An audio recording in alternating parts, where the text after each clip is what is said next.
All right, this is Ed Carbajal for Spectation Sports, speaking once again with Andrew Stewart. Got video with him this time for this next one at Aries Fight Series. Andrew, how have you been? Man, I've been good. Just training, trying to level up, keep grinding. That's all it is. It's a rough life we live as fighters. Yeah, it's funny that you say that because I remember the last time that we talked, you had talked about because you had just had the baby Hmm. and juggling the life, training, being a dad. How's that been for you since the last time we spoke? It's been good. Yeah. So we got three boys. We have 8, 9, and then we have the 11-month-old. So luckily, I have a wife that takes care of business. I don't think this life would be possible without having somebody like my wife around. Yeah. A lot of fighters can attest to that. Yeah, support system, I think from family and anyone close to you, especially in this business, matters so much.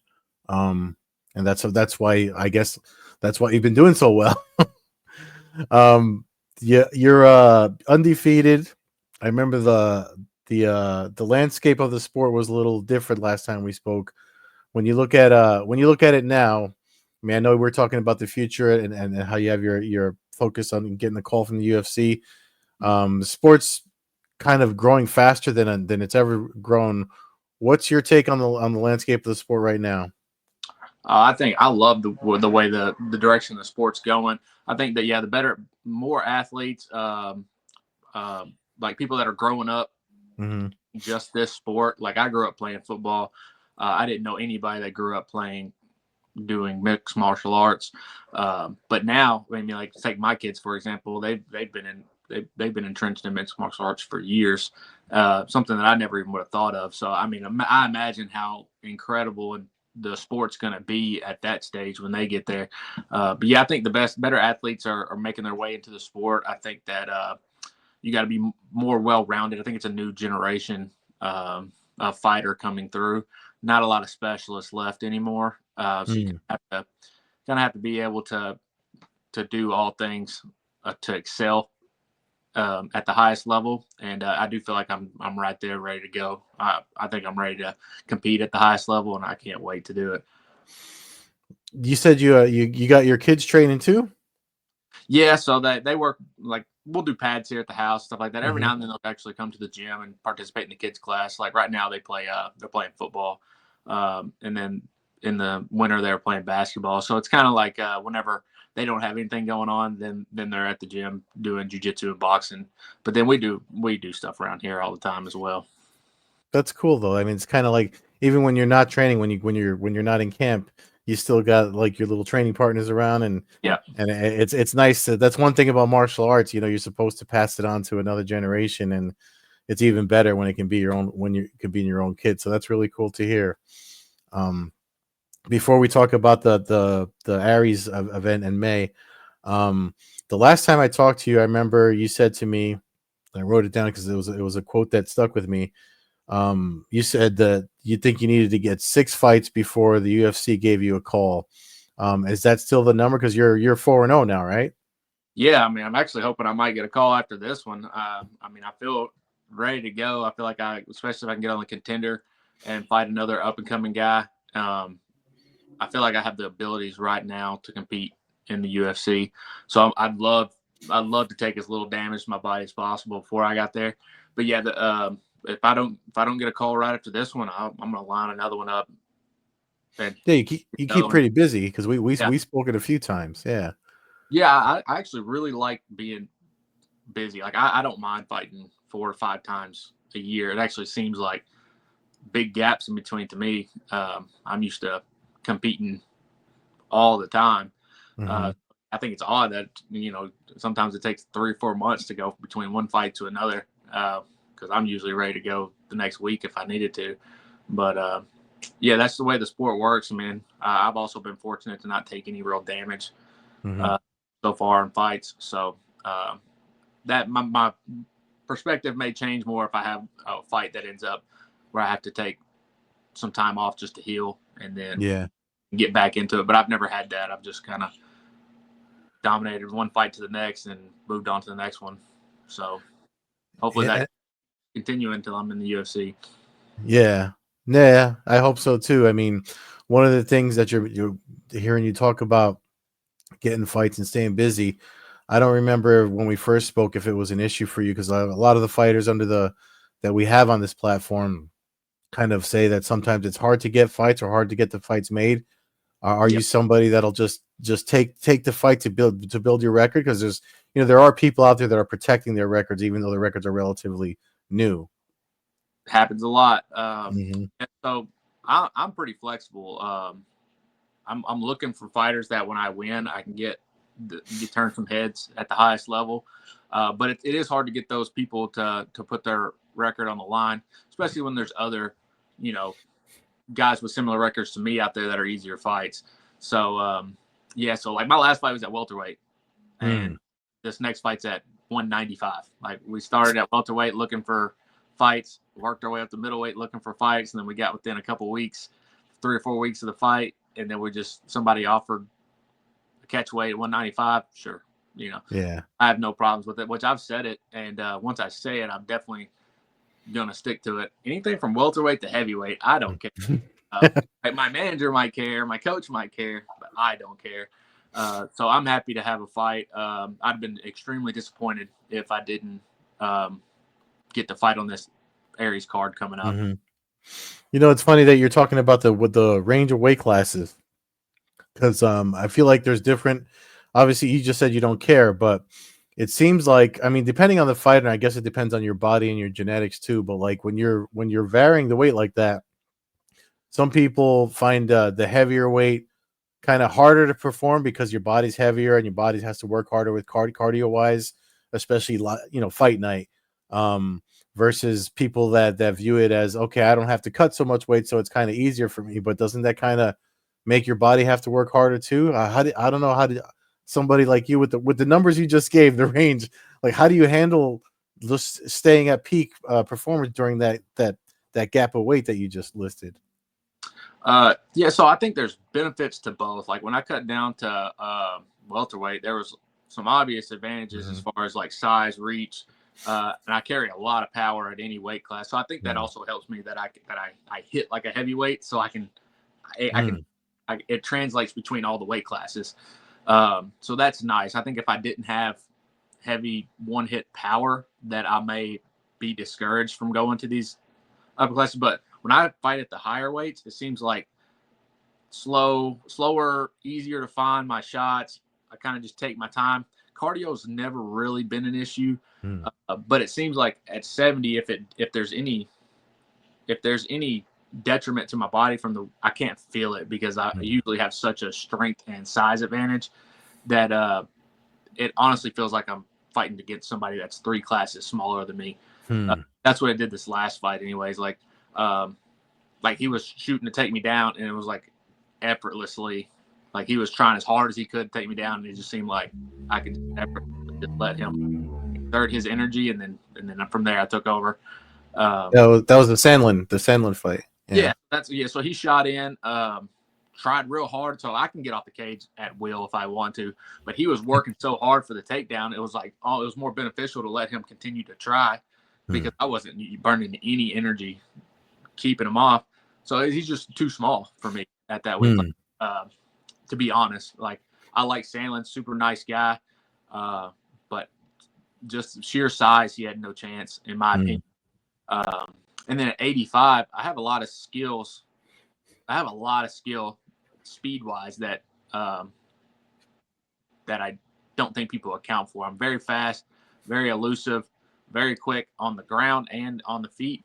So I don't know which one I'm going to be better at. To be Hmm. honest, it may be easier to just slip and land my combinations at 85 because they're a little slower and a little easier to read in my opinion, or I could stay at 70 and have a size advantage and a reach advantage, so I play more of an outside game, and then Hmm. so yeah, it's hard to tell which one I like better because I only got to go Hmm. down to 70 once, and then we haven't been able to find anybody at 70 since. So Hmm. maybe middleweight for me going forward, but like I said, I don't care. It doesn't make me any difference. I think there's benefits to both, and I Hmm. think if you're a smart fighter, you'll take advantage of uh, what what will make you excel in each weight class. Because I Yeah. mean, I at 85, I carry a lot of power, and I felt like I didn't lose any of it at 70. So I'm happy to do either or. Yeah, and it's also on the business side of things when you look at promoters, especially like look at the UFC, if they need to they need people in the weight classes. The fact that you just said you have that range, that's a good that's marketable for you as a fighter. Right. Well, and So also I can make short notice. I mean, you give me 5 days, I make 85 at any mm, time, and then 70 is a little harder. I need to have like closer to a camp, but yeah, that weight. But yeah, it's also another reason I like 85 is like if an opportunity arises, I mean, on the spot, I can take it and I'll be ready for it. And that's kind of what I train for. Like even when I'm not in camp, mm, I'm kind of anticipating that once I get to that 5-0, 6-0 mark, there's a chance like UFC is going to be in Nashville in yeah, July. I just pray that there's a middleweight that drops out the week of the fight and they need a guy and I get to go yeah. and handle business. That would be awesome. So maybe probably not ever going to happen, but that's how I'm going to train. I'm gonna be ready. I'll probably be in as good a shape come that UFC fight night in Nashville than I will be anytime throughout the year. I Just just I just I just marked the timestamp so that way when that time comes, yeah, I'll clip this and put it out there. That way, at least maybe yeah. somebody enough people see it so they know. What is it called? Manifesting? Is that what people say? Just like Yeah. want it so bad that it ends up happening, and then um, and I'll be eager to accept that challenge if it Hmm. arises. If not, hopefully I can work my way onto the contender in the fall, which I see. I like the experience of all of it, so I think that being on the contender series would also be cool because Hmm. it's its own experience in and of itself. Um, so I think there's benefits to going like if I was to get a short notice straight into the UFC or going through the contender series. But I'm a big experience guy. I think it's fun. I enjoy the moment all the time. Like that's why I love being the main event. Like how often like I've been the main or the co-main my entire career. Mm. I'm and I don't take that for granted. I'm like extremely blessed that I have a really good promotion that sees the value in me, and they Yeah. put me out there at the top of their bill every time I go. I'm willing to fight.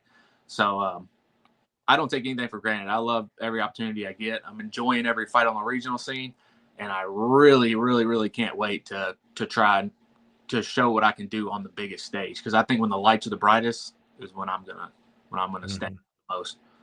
Yeah, for sure, man. I mean, the way you definitely got the right attitude and the right energy. But the while we're manifesting things here, we still got to think about the fight in front of you, which is in May. It's still AT McCowan, right? Yes. Yep. Still AT. So, what do you know about him? How do you think you match up against him? What's the weight class you guys are fighting at? 195. It's a catch weight. Okay. I don't know a lot about him. I watched some film on him from what I can find. He seems like a strong, kind of short, stout guy. Relies on his strength and power a lot. But if I'm very confident about in that situation because I hold those two things in spades. Uh, Hmm. I have strength, power, athleticism. I also think I have a very good fight IQ, and I need to go out there and just execute. I don't think the stylistic matchup is bad for me at all. I like it a lot. But I've said that every time I watch any film, I'm like, oh, I like my odds here, and Hmm. so that's how I feel about this fight too. Which everybody poses a threat. He's a black belt as far as I know, uh, so I'd be eager to actually try and submit him. I think that would be cool. I never go for submissions unless they're there. Like I will go for them, but I haven't really had an opportunity. Most of the time, once I start putting my hands on people, the fight ends pretty quick after that. But I'd be excited to grab my first submission. But honestly, any way that it's a finish, I'm happy. Hmm. I think more than likely because I don't try that hard to land these knockouts. They just like when I land, the fight it's over short after that. So I'm just gonna focus on being composed, enjoying the moment, finding my openings, fighting smart, and I think the knockout takes care of itself. But Hmm. if we get that deep into the fight where I get to push a pace on the ground, I think that I definitely can find a submission. Is it something? Is it something like that you see as a risk? I know you like the knockouts and stuff, but when just because of what you mentioning the black belt credential and trying to, is it more risky for you to kind of have that in your mind? I mean, I know before when we spoke, you told me you kind of just go with the flow of what happens when as soon as the cage door closes, but the fact that you said that just makes me wonder, is that something that you're like, do I want to risk doing this, or do I just want to do what I know I can do? Now it actually makes me probably want to go to the ground worse. I want to do it more, but Mm, I'm extremely confident in my ground game. I roll with high level jujitsu fighters all the time. Like yeah. I roll with black belts every day. Um, and no, so I would actually look at it like a little like box check to go ahead and go submit. It makes me, you fight somebody that has a certain style, you almost want to beat them in that style. But to be honest, I haven't seen him use it, his jujitsu a lot. Yeah. I wouldn't be worried about the ground at all. Like it'd be one of those things that would actually get me a little excited to like go for submissions more, just because it's like, Mhm. oh, black belt. Um, Yeah. even though I've submitted several black belts, but not in a fight. I've never submitted anybody in a fight. Yeah, no, and so it's like a bucket list thing too, and that's the thing about submissions. When you bring jujitsu and all that, it's oh, yes, it's a requirement for MMA, but it also changes when you in MMA because if somebody tries to go for a leg lock and you can rain punches down on them, we've seen it happen. I mean, we've seen it happen to Gary Tonin in one championship. So it's a fight, it's not a jujitsu match, and that's one thing that everybody has to remember on fight night. I think my jujitsu is extremely underrated, but probably because I don't use it that much. Hmm. I haven't needed to. I do think eventually I'm going to use it, and people are going to be shocked at how good I am with my ground game and submission game. I just don't go for it because I like once I'm on top, just doing damage, and then it's almost like I want to wear people down and then jump on Hmm. some. And I never get to the wear people down stage. Like it's like we never get that far. The fight gets stopped from punches Mm. or just Yeah. before we get to that point. But I do think when I do enter into that realm, some people are going to be surprised. Hmm. Well, I'm looking forward to being surprised. I mean, that'd be nice. That'd be a nice kind of another feather to put in your cap with the wins you've been picking up. Um, well, Andrew, I mean, this has been great. Finally talking to you live, face to face, instead of over the phone.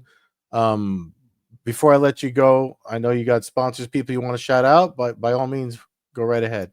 Yeah, Dr. Howard at Compass Human Performance, nothing but blessed. He actually just had surgery, so praying for your quick recovery and thank you for all you do. Levi McQuarrie at the Ridge Chiropractic.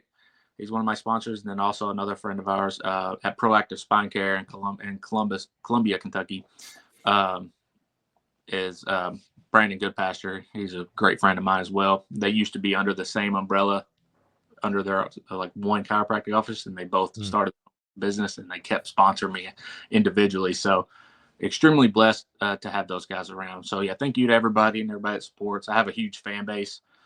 So obviously the whole Stewie squad, we appreciate you guys always coming out and supporting. Um, so yeah, just my friends, family, and my sponsors kind of are my family as well. So All right. Well, thanks again, Andrew. I mean, that we're looking forward to it again. It's May 3rd, right? May 3rd on Spectation Sports Aries Fight Series. yes, sir. All right. Well, we'll see you then. Good luck to you. Thank you.